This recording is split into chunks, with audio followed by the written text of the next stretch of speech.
ఓం అస్మద్గురుభ్యో నమః.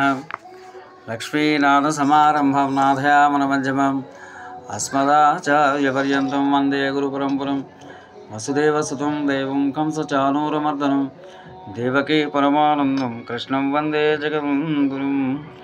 ఆపదామహత్తారం దాతారం సర్వసంపదాం లోకాభిరామం శ్రీరామం భూయో భూయో నమామ్యహం. రామాయ రామభద్రాయ రామచంద్రాయ వేదసే రఘునాథాయ నాథాయ సీతాయ పతయే నమః. బుద్ధిర్బలం యశోధైర్యం నిర్భయత్వం అరోగతం అజాధ్యం వాక్కుటోత్పంచనమస్మరణాత్ భేత్. ప్రియ భగవద్బంధువులారా, ఈరోజు మనం వాల్మీకి రామాయణం బాలకాండలో కథానుసంధానం చేసుకుంటూ పోతున్నాం. విశ్వామిత్రాదులు సిద్ధాశ్రమంలో ఉదయం బయలుదేరి సాయంకాలానికి సోనానది తీరం చేరారు. ఆ రాత్రికి అక్కడే విడిది చేశారు. సంధ్యానుష్ఠానం పూర్తయింది. ఋషులు అగ్నిలో హోమాలు చేశారు. అందరూ విశ్వామిత్రుడి చుట్టూ చేరి కూర్చున్నారు. ఆ ప్రాంతం పుష్కలంగా ఫలపుష్పాదులు గల తోటలతో మనోహరంగా ఉంది. విశ్వామిత్రుడికి అభిముఖంగా ఉన్న రాముడు తామున్న అందమైన దేశం గురించి చెప్పమన్నాడు. విశ్వామిత్రుడు చెబుతున్నాడు, రామా విను. చతుర్ముఖ బ్రహ్మ కుమారుడు కుశుడు. ఆయన మహాతపస్శాలి. బ్రహ్మ ఆదేశం వల్ల భూమిపై రాజ్యం చేయడానికి వచ్చాడు. ఆయన విదర్భరాజు కుమార్తెను వివాహం చేసుకున్నాడు. వారికి కుశాముడు, కుశనాభుడు, ఆధూర్త, రజసుడు, మనువు అనే నలుగురు పుత్రులు కలిగారు.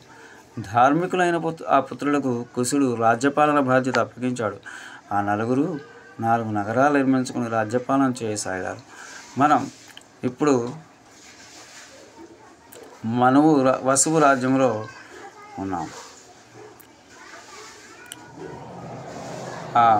దీని చుట్టూ 5 పర్వతాలు ఉన్నాయి. అందుచేత దీని గిరి వ్రజం అనే పేరు వచ్చింది. సోనా నది ఈ కొండల మధ్య మాగధ్ అనే పేరుతో తూర్పు నుంచి పడమటికి ప్రవహిస్తోంది. ఆ నది వల్ల ఈ దేశం సస్యశ్యామలంగా ఉంది. ఇప్పుడు కుశనాభుని గురించి చెప్తాను. కుశనాభుడు ఘృతాచైన అప్సరస్సుని వివాహం చేసుకుని 9 కుమార్తెలు పొందాడు. ఆ కుమార్తెలు వర్షాకాలం మెరుపు తీగలాగా సౌందర్య రాసులు, సద్గుణ సంపన్నులు, యవ్వనవతులైన ఆ కన్యలు చక్కగా అలంకరించుకొని ఉద్యానవనాల్లో విహరిస్తూ చక్కగా ఆడుతూ పాడుతూ ఆనందంగా ఉండేవారు. రూపయవనాలతో సద్గుణాలతో ఉన్న ఆ కన్యలకు ఒకరోజు వాయుదేవుడు చూశాడు. వారి అందానికి మోహితుడయ్యాడు. వారిని అందరిని వివాహం చేసుకోవాలనుకున్నాడు. ఆ బాలికను తన భార్యలకు అమ్మని కోరాడు. తనకు భార్యలు అయితే వారికి మనుష్యత్వం పోయి దైవత్వం దీర్ఘాయుష్ లభిస్తుందని చెప్పాడు. యవ్వనం ఎంతో కాలం ఉండదని, మనుషుల్లో మరీ తక్కువ కాలం ఉంటుందని, తనకు భార్యలైతే శాశ్వతమైన యవ్వనం ఉండే దేవతా స్త్రీలు కాగలని ప్రలోభపెట్టాడు. దానికి ఆ కన్యలు పరిహాసంగా నవ్వి ఇలా అన్నారు, శ్రోతమ, నువ్వు సమస్త ప్రాణికోట్లోనూ సంచరించేవాడు. నీ ప్రభావం మాకు తెలుసు. కానీ నువ్వు ఇప్పుడు మాట్లాడిన మాటలు నీకు తగినవి. ఆ మాటలు మాకు చాలా అవమానకరంగా ఉన్నాయి. మేము కుశనాభుడి కుమార్తెలు. నువ్వు దేవుడివైనా నీ నుంచి ఆత్మరక్షణ చేసుకునే తపశక్తి మాకుంది. అంతేకాదు, నీ పదవిని తొలగించగల సామర్థ్యము మాకుంది. నువ్వు దేవతవి కదా, మంచి చెడులు నీకు తెలియాలి కదా. సత్యవాదైన తండ్రి కాదని కన్య స్వయంగా తన భర్తను నిర్ణయించుకోవచ్చా? అలా నిర్ణయించుకోవడం కంటే దుస్థితి ఉంటుందా? ఆ దుస్థితి మాకు రాకూడదని మేము ఎప్పుడూ కోరుకుంటున్నాము. మా తండ్రి ధర్మాత్ముడు. మేము ఆయనకు చెందిన వాళ్ళం. ఆయన మమ్మల్ని ఎవరికి కన్యాదానం చేస్తాడో వారికి మేమే భార్యలు అవుతాం. ధర్మ మార్గ బోధల మాతో ఎటువంటి ప్రవర్తన నీకు తగదు. ఆ కన్యలు తిరస్కారంతో వాయుదేవుని కోపించి వారి శరీరాల్లో ప్రవేశించి శరీరాలను శిథిలం చేశాడు. వారు పొట్టిగా బలహీనంగా అయిపోయారు. కాళ్ళు తడబడుతూ నిలబడలేక నేలపై పడిపోయారు. వాయువు శపించి తపశక్తి ఉన్న ఆ కన్యలు ఓర్మి వహించి శపించలేరు. కుశనాభుడు, ఏం జరిగింది, ఎందుకు మీరంతా ఇలా అయిపోయారు అని కుమార్తెలను అడిగాడు. వారు జరిగిందంతా చెప్పారు. ఆ పరమధార్మికుడు తన కుమార్తెల క్షమాగుణానికి సంతోషించి వారిని మెచ్చుకున్నాడు. క్షాంతం క్షమావతాం పుత్ర్య కర్తవ్యం సుమహృత్కృతం ఐకమత్యముపాగమ్య కులం సావేక్షితం మమ. తల్లులారా, శపించడం చాలా సులువు, కానీ క్షమించడం చాలా గొప్పది. అది క్షమ, ఓర్పు కలవారికి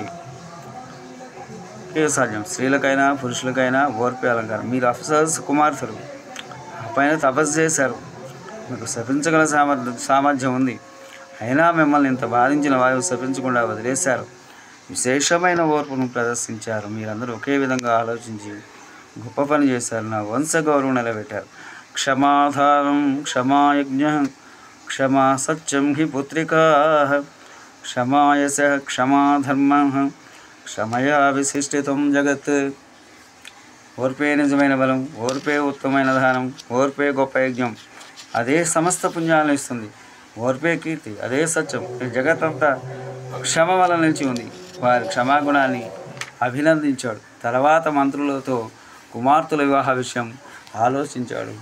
స్వస్తి. జయ శ్రీరామ్. మంగళాశాసన పరైమదాచార్య పురోగమై సర్వైస్య పూర్వైరాచార్యై సత్కృపాయాస్తు మంగళం.